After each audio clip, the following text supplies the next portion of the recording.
So hello and welcome to our annual Green Talks Sustainability Forum. My name is Paul Holden, and I'm the President and CEO of the Burnaby Board of Trade. And thanks everyone for joining us here this morning.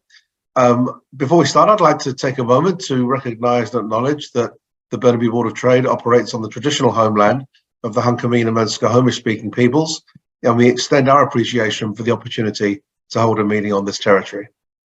For over 15 years now, the Burnaby Board of Trade really has been the leading Chamber of Commerce on environmental sustainability issues. And the Climate Sustainability and Business Programme houses the BBOT's continued work to promote environmental sustainability in the business community. So this programme and this series of programmes and initiatives that we have in this area are sponsored by a number of organisations who help to make the work possible. Those organisations include at the platinum sponsor level, BCIT Business School of Business and Media, Bluebits Technologies, Douglas College and Parkland Corporation. And the gold sponsors are ABC Recycling, Alexander College, Electronic Arts, Hemlock Printers, Simon Fraser University and Van City. So thank you very much for all of those. And I'd also like to thank, as always, our annual partners, who are those organisations who stand out really as the top corporate citizens in Burnaby and support our work throughout the year. I think you can see the logos on the screen right now. So we certainly appreciate all of their support throughout the year. I'd now like to introduce some of our sponsors, just to say a few words on behalf of their organisations. And we'll kick off with BCIT School of Business and Media. And I'd like to introduce Lester de Guzman, who's the Business Development Manager, to say a few words. Lester? Good morning, everyone. First of all, I would like to thank Paul and the Burnaby Board of Trade team for having us today. We believe that sustainability has been an important topic for business leaders in our society, holds companies accountable more so for their impact and ecological footprint. So I'll be sharing a little bit more about BCIT and what we do here in our school. Here at BCIT School of Business and Media, we develop our students and professionals to think about various environmental and social impacts of their businesses.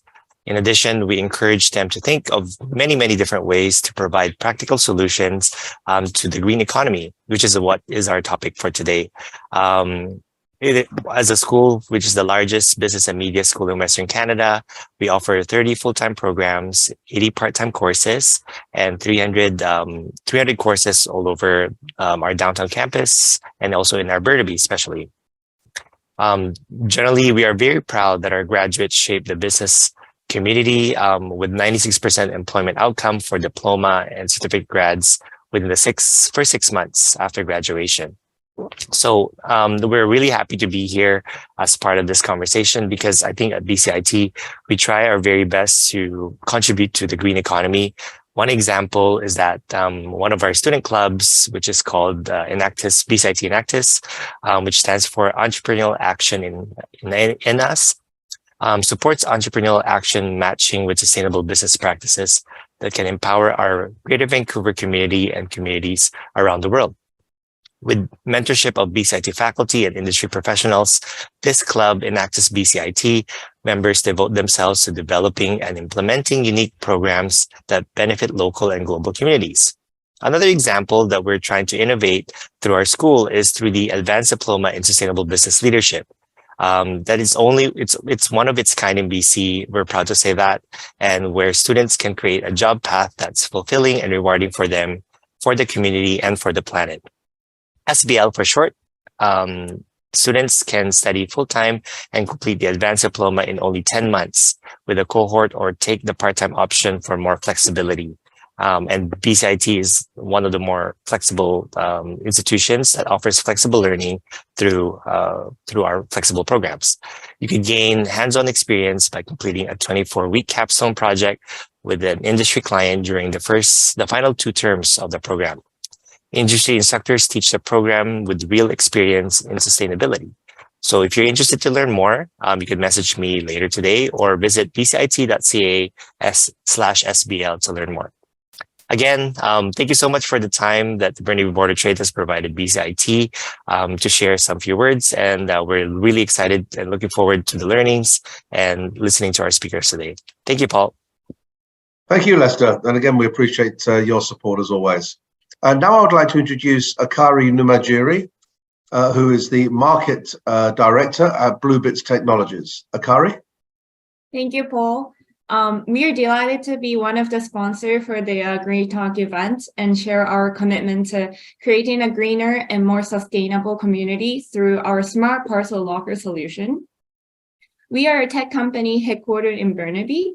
We offer a smart locker service called Blue Box to residential buildings, commercial buildings, shopping malls, and school campuses. Due to COVID-19 pandemic, online shopping and e-commerce have surged, leading to a significant increase in package volumes, as you all know. However, many buildings are not equipped to handle the volume of packages, which has resulted in theft, opening, and misplacement of packages in residential buildings. This increase in delivery is also impacting the environment, increasing carbon emissions and traffic congestions due to more vehicles on the road for the deliveries. That's why we are here to solve all these problems. Blue Box enables unattended and contactless delivery, and with Blue Box in the building, all packages coming into the building will be protected, and the entire process or parcel collection can be automated. And because of our lockers can reduce the number of trips for carriers, there will be less driving and less CO2 in the air. And the smart lockers are accessible 24/7, so carriers can also start delivering parcel in the night, which can lower traffic congestion and noise pollution during the day. We have been expanding rapidly in the past years, and we started to cover not only BC, but Toronto, Calgary, and Winnipeg area as well. We will continue our best to popularize our small locker so that many communities throughout Canada can benefit from this, our convenient, secure, and sustainable service. Thank you, Burnaby Board of Trade, for today's event, and I'm looking forward to the speakers' presentations. Thank you, Akari, and once again, thank you for your support of a number of the areas of work that we do at the Burnaby Board of Trade. Now I'd like to introduce Lindsay Hazelton, who's the Director of Business Programs at Douglas College, to say a few words on their behalf. Lindsay. Great. Thank you so much, Paul. And I'd like to wish all of the participants today and presenters a very warm welcome on behalf of Douglas College's Faculty of Commerce and Business Administration. We're really honoured to be sponsoring Green Talks 2023. Douglas is BC's largest degree granting college. We play a strong leadership role in the transition to a sustainable economy. So currently we've gone through within the institution a new strategic planning process. And part of that includes initiatives to move us forward to a zero carbon, more sustainable future. That includes plans to reduce the environmental impact of the college's facilities and operations.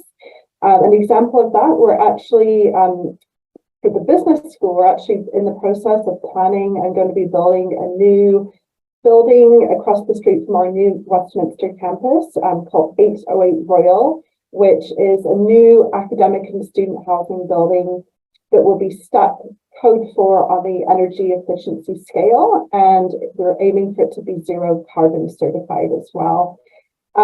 We are also in the process of integrating more learning within all of our courses across all of our programs, including business, to have curriculum dedicated to climate change and sustainability. And we are currently reviewing all of our administrative policies and processes to also address climate change and sustainability considerations. I am personally really looking forward to hearing from all of the panelists today and would like to welcome them on behalf of Douglas, and also want to thank the Burnaby Board of Trade for the opportunity to sponsor this really important event. So thank you very much. Thank you, Lindsay. Very much appreciated again for your support. So we're pleased to be joined today by some fantastic local businesses to discuss sustainability and innovation. During today's event, you'll hear 5 rapid-fire presentation segments where speakers will present interesting and engaging 5-minute talks on all things sustainability.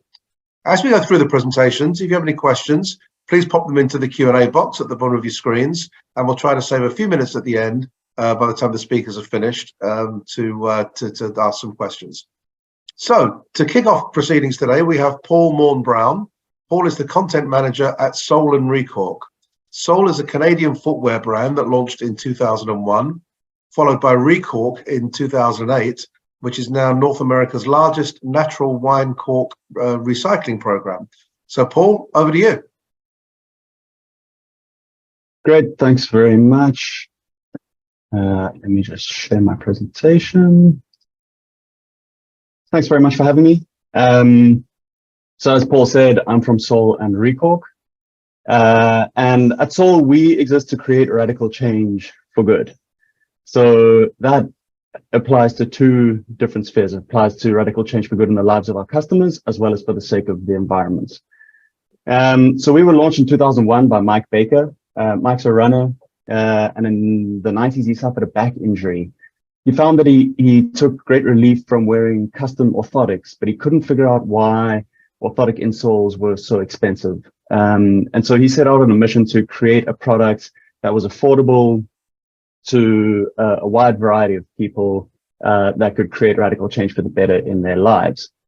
So I'm not here to sell you insoles, but he successfully created this product, which has a range of fantastic benefits for people. But he also knew that he wanted to do so in a way that was going to be sustainable moving forward. So Sole footbeds are made out of two materials, and one is EVA, which is essentially a plastic. We do use 20% post-industrial recycled EVA. But the other and far more exciting material is Recork, recycled natural cork. But why cork? So cork is a natural material with incredible potential that a lot of people are familiar with, but not a lot of people know that much about and exactly how sustainable it is. So cork grows as the bark of the cork oak tree. It grows in Mediterranean Europe and north of Africa. And these cork trees and cork forests are incredible carbon sinks. So every year, cork oak forests absorb as much carbon dioxide as driving 1.5 million cars all year would produce. And what's unique about these cork trees is that their bark grows in this thick outer layer of the tree that can be removed from the tree without harming the tree itself, which means that the tree can be repeatedly harvested on a regular basis every 9 to 12 years without ever killing a tree. So the result of that is that a tree can be harvested up to 18 times in its lifespan. And what's even more fascinating is that when you harvest the bark of the cork tree, it has to regrow all of the bark that's been harvested, which actually stimulates the tree to boost its carbon consumption by up to 5 times. So the net result of all of this is that for each ton of cork harvested, the cork forest absorbs 70 tons of carbon dioxide from the atmosphere, which means that a single cork represents 70 times its own weight in carbon removed from the atmosphere. What's great about corks is that nothing is wasted in their production. So corks are actually punched out of the cork bark, and the trimmings that are left over are ground down and recycled in what's called post-industrial recycling. So who is Recork? So in 2008, Sole launched Recork in order to take advantage of this resource that we know is out there, which is the wine corks that people keep, and they know that there's an inherent value to them, but they don't know what to do with them. We launched in 2008, and since then, we've become North America's biggest natural cork recycling program. And we have two streams, essentially. So we use cork that has gone into bottle stoppers and to bars and restaurants and private homes around the country, but we also get cork that's post-industrial cork direct from the cork industry itself, combine it all, grind it down, and use it to create an entirely new product. Now that product is Recork recycled cork. Cork has a range of natural characteristics that you can see. It's lightweight, buoyant, thermal insulating, shock absorbing, that make it incredibly useful to people in a variety of different applications. But one thing that it's always been is quite brittle. We've actually completely innovated a new way of recycling cork to make it flexible and durable and cushioning and lightweight, so that it can actually have the functional characteristics of a petroleum-based foam, but it's made out of this completely natural, incredibly carbon negative material. And the result of that is that we can make components out of this material, which despite the energy that's used to manufacture and transport and store all of these products, these components and the footbeds themselves are actually carbon negative across their entire life cycle. So that's us. That's what we do. And ways to support us is people can sign up to be a Recork collection partner at their office or business, recycle their corks through Recork, or choose the life-changing insoles from Sol that are made out of recycled cork. That's us. Thank you, Paul. Fascinating stuff. That's really interesting. Yeah, looking forward to chatting more as we go through to see if we have any questions. That was a great presentation. Thank you. Sure. So now we have Elizabeth Bourdineau, founder and principal at CarbonWise. CarbonWise is the result of Elizabeth's passion and desire to find tangible solutions for design teams that strive to make a positive impact. She believes that buildings can not only be efficient, healthy, and beautiful, but also helpful to reverse climate change. So Elizabeth, let's hand over to you now. Thank you, Paul, and the other Paul, for your great presentation. I've actually been using your insoles for years now. So my name is Elizabeth. I am the founder and principal of CarbonWise. I am joining today from the Musqueam, Tsleil-Waututh, and Squamish nations. I am originally from France and immigrated to Vancouver 8 years ago. And I have always wanted to have a big impact with the work that I do. Didn't really know how to start with that, but stumbled upon energy modeling for homes in 2018. Worked for a company for a couple of years and then started CarbonWise in 2021. So talking about impact, I felt that working in the buildings industry was useful because buildings represent about 40% of the global CO2 emissions. So if my work can reduce some of that 40%, then I feel I'm doing something useful. And why are our buildings so emissions intensive? So first, the big piece that is the 20% here on the graph is the operation of the building. So we use dirty energy to provide heating and hot water. And second, that energy, a lot of that energy is actually wasted. So if you've ever been close to a single glazed window, you know what I'm talking about. Those cold drafts that you might have felt, well, if cold air is coming in, then warm air is going out. And then a second big piece of our building's emissions come from the materials that we use. And Paul's presentation talked about cork, and there are some building materials made out of cork that are actually sequestrating more carbon than they are emitting through their life cycle, which is where we need to go. But as of now, the materials that we use are very energy and emissions intensive, steel or concrete, for example.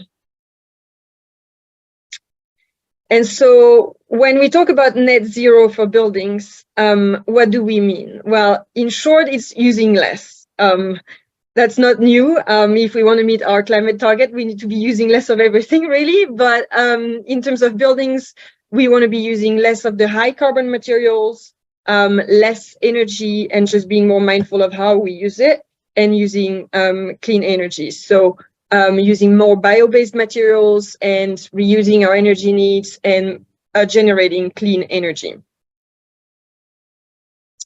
And so I wanted to show you this home that is built now, going through occupancy actually this week. This home is in Seychelles, and it can be, it is representative of the type of home that will be built in the future, because it already meets the emission standards that will be required in BC in 2032. And what made this home successful is that first, it has a lean and smart design. There is no fossil gas connection, really good windows and insulation, and it's quite small as well. So the benefits here, in terms of comfort, which is a big one, there is no drafts or cold spots. So, for example, if you felt uncomfortable sleeping through the heat dome 2 years ago, well, there is none of that in that home. The temperature will be constant throughout. It has healthier indoor quality because no volatile organic compounds, no dust, no wildfire smoke comes through the home. And of course, energy bill savings. So this home will be using so little energy that it will be like on the homeowner cost will be less than $90 a month. So I don't know how much you are spending on your energy bills, but $90 a month is pretty impressive. And so what we do at CarbonWise is we support architects, builders, and developers to build this type of home. And I assume that if you're here today is that if you're interested in sustainability, so if you're building or renovating a home and want to know what steps you can take to reduce your carbon footprint, save money on energy bills, and feel very cozy at home, then feel free to reach out to me. Thank you, Elizabeth. Excellent. And that house certainly looks fantastic. Great presentation. Thank you. Next, we have Ben Ligier, founder and CEO of bettertable.ca. Bettertable.ca is a Vancouver-based benefit company helping Green Key certified hotels and restaurants control food costs to improve the bottom line. They help with online training, food waste audits, and innovative programs to achieve their vision to create a world where avoidable food waste no longer exists. So Ben, let's hand over to you.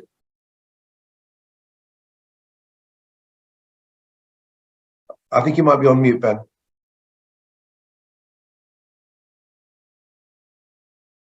Sorry, can you hear me now? Yeah. Okay, great. Sorry about that. Thank you so much for having me today, and nice to see some familiar faces. So before I start, I would like to acknowledge that I'm connecting from the unceded territory of the Musqueam, Squamish, and Tsleil-Waututh nations. And so today on the menu, I'm just going to quickly share why food waste is my focus. I'm going to give you 3 tips around food sustainability and give you some resources for if you want to learn more. So bettertable.ca, we have like hotels and restaurants control food costs and improve food and beverage profitability.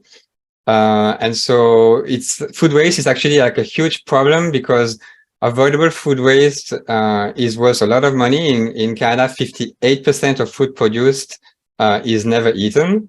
And I'm sure you've experienced like when you were going to the restaurant, like your menu prices have like skyrocketed, and even when you do your groceries as well. So it's a big problem in terms of being able to control your food costs as well. There is also more and more people looking for like eco-friendly dining out experiences. So it's also a great way to increase revenues, to boost your branding. But something I would like to draw your attention here is the carbon footprint of food waste. Like if food waste were a country, it would be the 3rd largest greenhouse gas emitter after China and the US. Like it's 8 to 10% of total CO2 emissions are just linked to food waste. And so it's also like on top of the environmental impact, it's also like a lot of money, as I mentioned, like in Canada, across the whole food supply chain, it's $49 billion worth of food that could be like saved across the country. So it's really a way to like achieve a triple bottom line. So you reduce your food cost, you reduce your carbon footprint very significantly, and at the same time you have a social impact because in the Metro Vancouver area, it's 1 in 7 people who are food insecure. So 3 quick tips around food sustainability. So number 1 would be upskill your team. There are different ways, like we have like a Better Table Academy, which is a great training to learn about food waste prevention applied to the hospitality industry. It's totally free, so feel free to check it out. It's a great learning experience to upskill your teams. Number 2 is like conduct a food waste audit. Like we believe you cannot manage what you don't measure. And we usually do that pretty well in the energy, like related to energy efficiency, but a bit less with food efficiency. And so that's where we come in. We try to understand why food waste is happening, where it's happening, when to really take decisions based on data. And some of the tech solutions we leverage can really help not only reduce your food waste, but also save you a lot of money. And tip number 3 would be donate your surplus food. So that's not necessarily where you're going to have like the biggest savings in terms of financial impact, but in terms of social impact, you can really demonstrate like what you're doing. And this is just an example of a hotel in Metro Vancouver, who is also featured in a local documentary, the Food Synergy movie. that I highly recommend you to check it out. So yeah, that was a quick introduction to what we are doing here at bettertable.ca. If you want to learn more, like on top of the Better Table Academy, we have a guide, an ebook, which is available on bettertable.ca/ebook with a free calculator. So please feel free to explore our resources. And here are some of the brands we are working with and who trust us. And I don't think I will have the time to share the trailer of the Food Synergy movie, but I'll share that in the chat if everyone wants to learn more. So last thing I want to leave you with is like food waste. It's the #1 solution to fight climate change according to the Project Drawdown, but it's also a great way to increase your food and beverage profitability. And at the time where food prices are skyrocketing, it's even more important now to work on food waste prevention. So thank you so much for having me today, and always happy to help. So feel free to reach out to me. Thank you, Ben. Excellent. Some really, really interesting stuff there. Up next, we have Will Fan, who's the founder and CEO of eMobility. eMobility is an electric vehicle ecosystem that develops electric scooters with convenient parking and charging management with sustainability in mind. Will, let's hand over to you. All right, can everyone hear me? Yep. Perfect. I just came back from Taiwan, and so I actually won a competition there, and I'm going to use the same slide that I use over there, and we won for all of Canada. So this is my company, eMobility. We're essentially an EV ecosystem for smart mobility. So we accelerate electric vehicle adoption and also initiate, smart mobility, smart cities. Oh, let me see if I can move this. Okay, who we are. So I just kind of explained that. So again, we are part of the Paris Agreement. Within 2025 to 2050, we're going to see less and less gasoline vehicles and more electric vehicles. And this is due to the obviously the Carbon Emission Reduction Act, and every country's obliged to do it. And basically, our goal is to accelerate that adoption between 2025 to 2050. This is myself. I'm a TEDx speaker. I've been funded by UPS, sponsored by Microsoft as well. I am part of the G20 Canadian delegate for Canada. So we travel around the world doing diplomatic missions on sustainability and future projects for Canada. Our solution is we built charging station infrastructures. We don't just provide the electric scooter, the electric bikes, but we do work with other electrical components within the electric vehicle industry. So you've probably seen a lot of our scooters on the road. We lobbied with the city a few years ago in the pandemic. And, we developed this station because they were saying, a lot of our scooters are all over the road and there's no way to manage it. So we now develop a fleet management system for our electric scooters. We've done use cases in universities, hotels. We actually work with TransLink, City of Vancouver, City of Burnaby. We've actually tested it at the City Hall as well. This is just a video that it's not going to work for this slide, but it's a LiDAR system that we developed. So we carry brands like Acer, Bugatti. I'm pretty sure you guys are familiar. They're actually a computer or a luxury car company, but they also develop electric scooters as well. So this year we'll be launching about a few hundred to 1,000 fleets in combined. So you'll see a lot of our scooters on the road.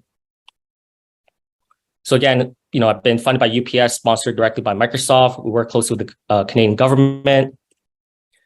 These are the partners that we worked with back in Taiwan. We got some agreements with them already. They're actually one of the largest electronic manufacturers for Apple and also Tesla's electronic component supplier as well.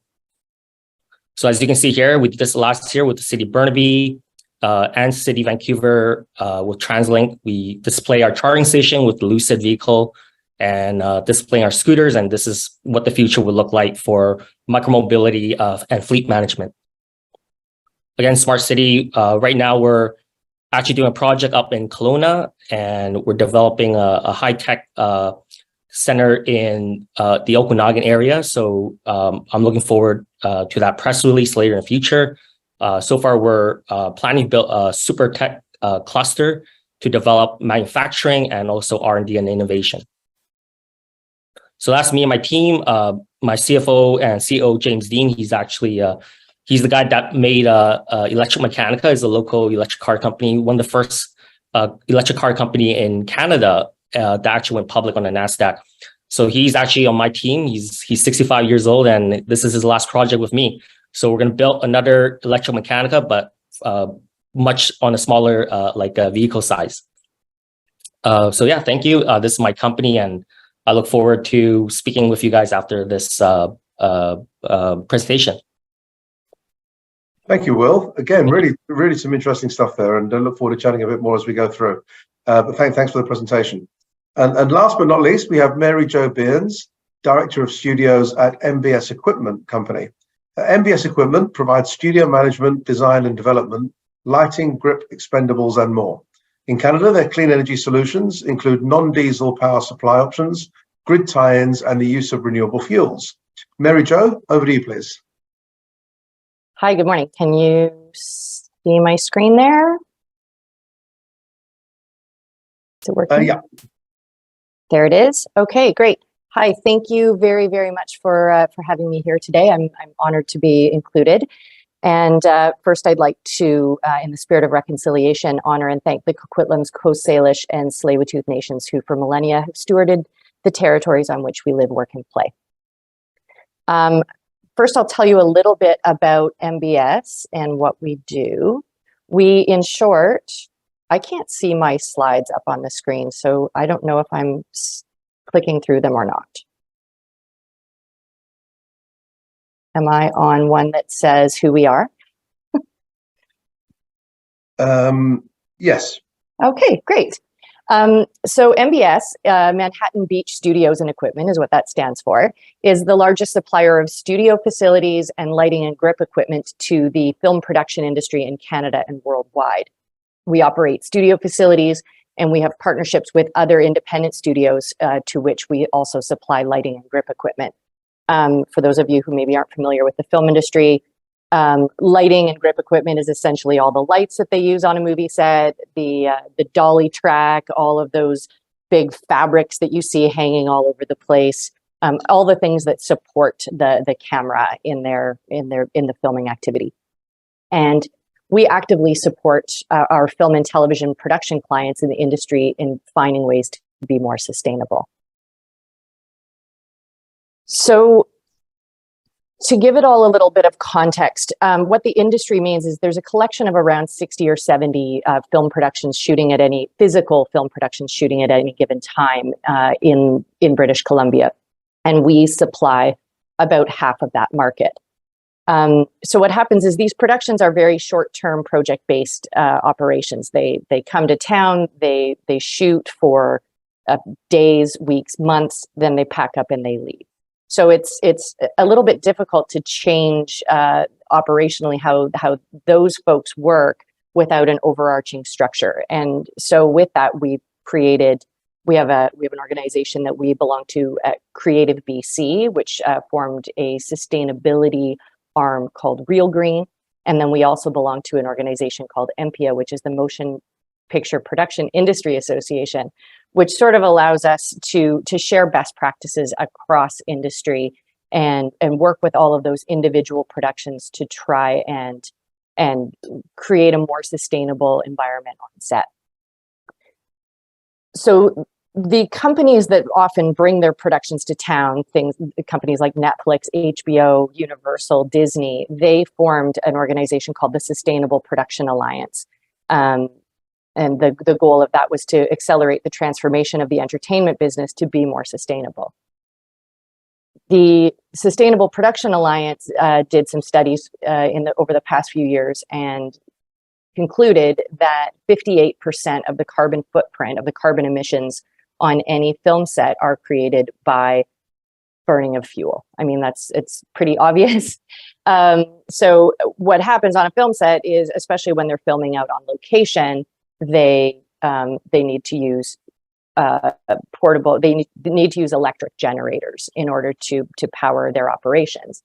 And then there's also the the portion required to power their studios in the form of paying for utilities.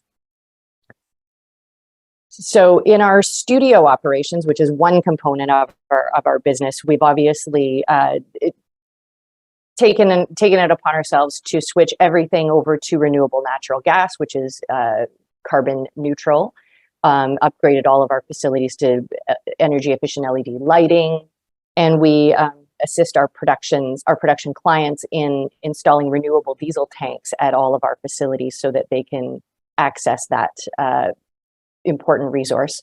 We provide EV charging, and we've upgraded some of our facilities to add more power so that when our clients are filming in the buildings, they can avoid using any additional diesel generators. Like I said, when our clients aren't filming in the studios, they're out on the road filming on location in all of the beautiful locations that BC has to offer. And this work requires equipment that is nimble, portable, and resilient. And so most of that is powered by diesel generators, which are the culprit in all of our carbon emissions. MBS developed a battery generator in order to replace some or all of those diesel generators that are being used on set. So the flagship of the fleet is our UPS battery generator, which it stands for the Urban Power Source. And it's a 226 kilowatt battery that was developed alongside our partners at RIC Electronics, located here in Burnaby as well. We also supply smaller batteries, anywhere from 2K up to 100K for uses in smaller applications. We also supply our clients with LED lighting, which draws 40 to 90% less power and reduces the need for generators. And whenever we do send out our traditional diesel generators, we make sure that they're full of renewable diesel. And of course, we encourage our clients to continue that practice. Our UPS generators, not only do they cut carbon emissions, they're also silent, and they're also very useful when filming on location because they're safer to use in sensitive environments. They can be parked much closer to the set because they're silent. You're not running miles of cable along block after block of streets.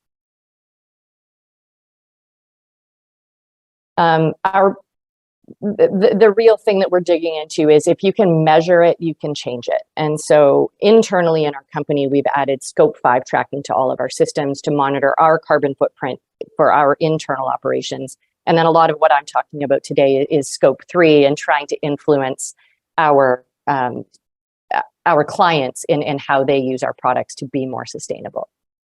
So the Sustainable Production Alliance, which I referenced earlier, which is basically HBO, Disney, NBC Universal, are encouraging their productions to do a better job of measuring their carbon footprints on each individual production.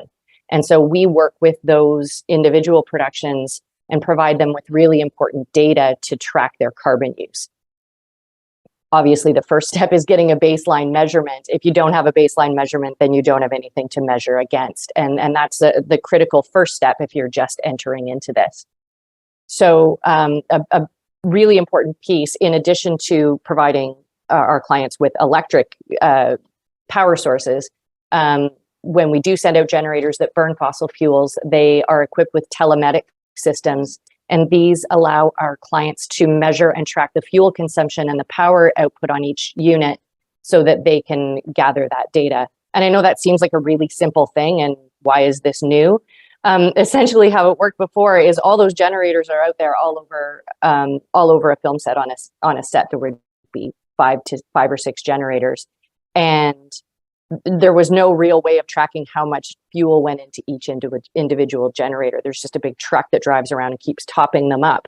So there was no way to measure exactly where all the diesel was going. And some of it was going into trucks that were driving around on the road.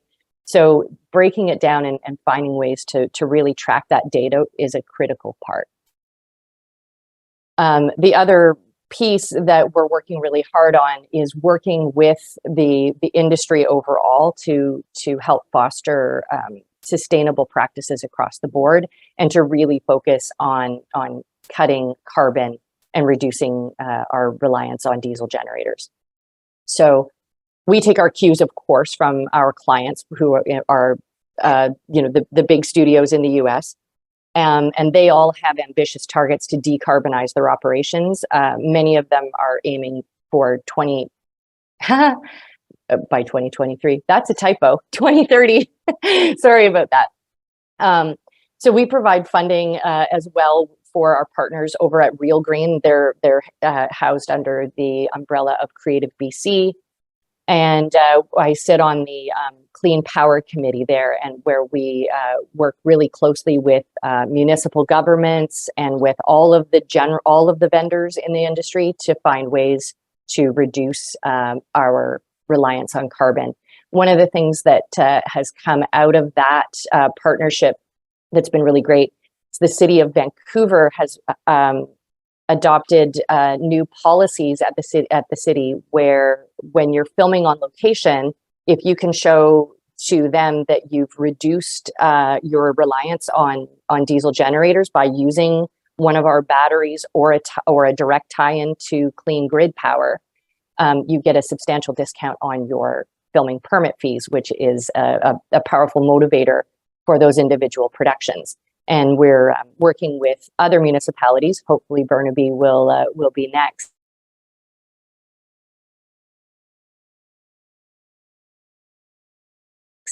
To develop policies and similar to clean power at frequently used locations. We also do things like we've donated resources and labor to the Metro Vancouver Regional Park Foundation, where we work to rejuvenate delicate ecosystems in the regional parks that are so frequently used by our film production clients. And we've recently partnered with Real Green and other industry stakeholders to provide hands-on training seminars for the folks on the ground who are using the technology to make sure that they understand the new technology and best practices and the best ways to use it. So the real difference that MBS can make, and to break it down, is one diesel generator on a set, and it's approximately 1 ton of carbon per day. We supply on average on any given day about 25 productions just in Western Canada. So if we are able to replace one diesel generator on every set, that means we cut 25 tons of carbon every single day. That's the equivalent of 2,032 cars being taken off the road annually. In most instances, there's at least 4 generators on any given movie set. So if we replaced all of them, which is the end goal, we would, or if we replace them by using renewable diesel in those generators, does the same job. That takes 100 tons of diesel, 100 tons of carbon daily out of the air, and 8,000 cars off the road. One generator represents 5% of the total carbon emissions on a production, and all of those 5% add up. So with MBS's help, the BC film and television industry can be carbon neutral when we talk about film production by using battery alternatives, power kiosks, renewable diesel, and natural gas. Thanks very much. Thank you, Mary Jo. Excellent again. And that brings us to the end of the presentations. Some really good information being shared by all presenters there today. I'm just looking on the screen here to see if we have any questions coming in. I don't see any at the moment. If any of you do have some questions, please feel free to pop them into the Q&A box. What I might do, and there was, as I say, some really interesting information being shared there about what your individual companies are doing as it pertains to the industries that you serve. Perhaps I could start. We'll go in the same order that you've spoken, and just ask each of you to perhaps share what you're seeing is either it's a recent one or it's just on the horizon, a real game changer in your sector that perhaps those of us that are not in it may not be aware of. Is there something that's on the horizon in your sector that is really going to be changing things up to a dramatic degree? Let's start with Paul. In the footwear or cork sector, What are we going to be seeing next? Well, the immediate answer to that question is this new material that we've made, which we really believe is going to make waves for the better within the footwear industry. But a slightly less self-centered answer might be something that we're seeing more and more, which is not specific to footwear, but consumer products in general, is the impact labeling of products themselves. And it's something that we do, and it's something that we really advocate for. And that is, there are a couple of different sort of versions of it, but the idea being to empower consumers to make informed purchasing decisions by being able to see the environmental impacts of the product that they're buying.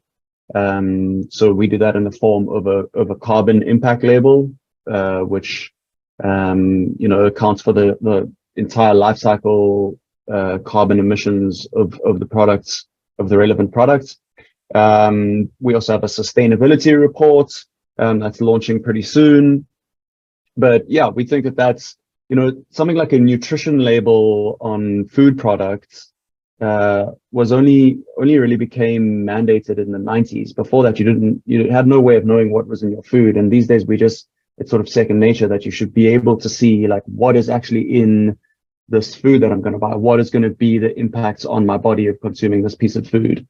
And it's getting picked up more and more to have a similar approach to the environmental impacts of stuff that we buy to help inform purchases by consumers more generally, to empower people to be able to take their own impact into their own hands with a little bit more control.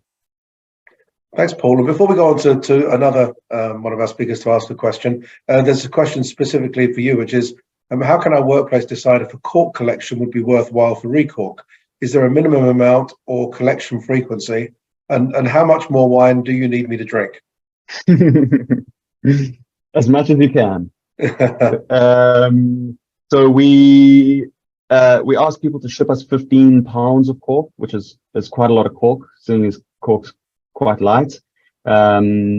But there's no minimum frequency. It's really up to partners. So any sort of public, any office block company, whoever it might be, if you have people who are interested, if you have enough wine drinkers around who would be willing to bring in their corks on a regular basis, you can build them up over time and send them in. But another good thing to do is to suggest to your local liquor store, grocery store, whoever it might be, that they start collecting corks on behalf of your community, because they just have more foot traffic. Yeah, and sticking with cork, and somebody's asking a question about they've got some cork flooring at home and love it. Have you stumbled upon any cork decking that's available in Canada, or have you seen anybody moving towards that kind of exterior use durable cork? Not that I'm aware of. There definitely are exterior use materials being experimented with, as far as I know. I'm not sure if they're commercially available in Canada. It's interesting because the inspiration to turn to cork as the material that we would use in footbeds actually came when our CEO was at a friend's lake house and was admiring the 60-year-old cork floor in this old house that was in such pristine condition after 60 years of use. So yeah, not that I'm aware of, but definitely there are so many applications for cork. Yeah. Thanks, Paul. Ben, I just wanted to bring you in to chat on the hospitality sector. And again, going back a little bit to the question that I asked Paul earlier, all sectors are kind of reinventing themselves and looking for the next big innovation that's going to change their sector. What are you seeing as some of the key drivers within the hospitality industry? Yeah, thank you for asking, Paul. So what I'm seeing in the hospitality industry is like a need for like automation and how let's say like in terms like food cost control, how you can automate the process also like of recording your food waste. And so there are more and more solutions available on the market, like who available with the hardware and camera and AI, who are enabling hospitality leaders to really make it easy to like control food costs more frequently. And another trend I'm seeing is like more around like learning and education, especially in the hospitality industry. I mean, people like have like time is one of the most precious resource basically. And how can you like provide education in a quick way? And I find like there are some really cool innovations around gamified education that can really have a huge impact in upskilling leaders, while making sure that if you have a minute, you'll get value. But if you want to put more time into like developing your learning on ways to improve, it's like input output. Yeah. Thanks, Ben. Excellent. Thank you. I'm going to come on now to Will. There's a question that I guess we could make to a general question, but specifically on the e-scooter side of it. How can you ensure that your solutions and services are not just transferring or a move of efficiencies gained versus a real net reduction? So, for example, the use of e-scooters and other technology-enhanced transport modes may not make transportation more sustainable, but just move people already walking and biking to use e-scooters. Have you got some kind of a sense of where this is going from a net point of view? Well, the more vehicles we get off the road, obviously the more net zero we become. A lot of vehicles, makes up about 10% of the emission worldwide. And so other than sustainable transportation and also carbon reduction and global warming and such, if you look at, the world population is starting to age. And so we're going to need to create an alternate mode of transportation, such as autonomous self-driving vehicles. But going back to scooters, I mean, if you look at the cost of a vehicle, look at gas prices, it's skyrocketing. So if you think about it, a lot of people can't afford that right now. I mean, more and more younger people start to, have a hard time getting ahead, with the inflationary deficits, the carbon tax. And so what we're really doing is economically and viability, like creating financial viability for people to get to work, get to school without, the headache of, riding on a transit system, waiting for hours. I think almost a study recently, we survey about, almost everybody travel about half a day of their daily schedule, their daily routine. They travel most of the time about half a day almost. So it's like 2 hours back and forth from work to home or school, right? And so from that point of view, we actually just really want to make it more efficient for them, but also becoming less reliant on gasoline vehicles, right? And I'm curious as well, what are the rules around people riding these scooters? Is it kind of a bit of a free for all, or is it just the same as a cycle? Yeah, you don't have to have insurance for those. I mean, you can ride them on the bike lane. There's a great network of bike lane infrastructure in Vancouver and other major cities. So what we're doing actually, it works well with, it coexists with existing infrastructures, right? And so, and the other thing is, when we started a few years ago, we have like Uber, DoorDash, Skip the Dish drivers. They came to us and grabbed a lot of electric bikes, electric scooters. You probably see them with a backpack delivering food. Yeah. And so really, it helps with the efficiency of the flow of traffic. You don't have to worry about parking. You can get your items and your food delivered on time. And so, so it works really well because we got a lot of the agreement really from the community. And as long as they go less than 25 kilometers an hour, they're fine. They should wear a helmet, they should be safe, and things like that. So yeah, we're advancing into other technologies such as the mobile charging station infrastructure that we want to create, plus our LiDAR sensors that can detect obstacles and pedestrians. So just in case if people do go fast, we can actually slow them down through our application. Oh, right. Interesting. Mary Jo, perhaps we can pop over to you for a second. The movie industry, as we know, in BC is huge. And as I'm sure you know as well, in Burnaby, roughly 2/3 of the province's studio space is right here in Burnaby. So it's an industry that's very close to our heart and that we know very, very well. And I'll just ask the same questions I've asked the others. In terms of innovation, what's the next big thing that's going to really move the dial in terms of sustainability for the industry? I have two answers to that question. First of all, there's a movement now with the studios, with the Disneys, the Netflixes, the HBOs, to require that in each individual tracks their carbon and measures it. And like I said earlier, when you measure it, you can change it. And I think that will really provide a profound difference to the behavior of the folks on set, and it'll make them understand their impacts on a day-to-day basis. And then from a technological standpoint, the new technology, new virtual production technology is really, really incredibly important when it comes to sustainability. So I don't know if I'll use The Mandalorian as an example. So that was the show where they instead of shooting on a location or shooting in a studio against a green screen, and then in post-production, you add in the background. That's the way we've done it in the past. Now the new technology is you basically are in a studio that is surrounded by LED screens. So the actors are acting in what feels like a real environment, and it shows up in camera as that real environment. So they can be on another planet, they can be on the top of a mountain, they can be on a city street, whatever that is. So that's going to change the dynamic where we used to go literally and fly to the top of a mountain in helicopters with all of our stuff. That's not really sustainable.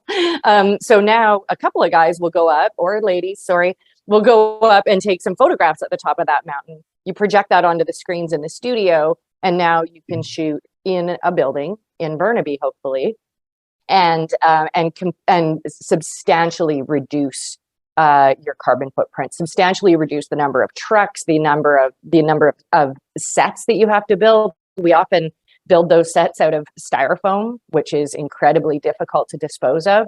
So that technology, I think, is going to have a profound effect on sustainability going forward.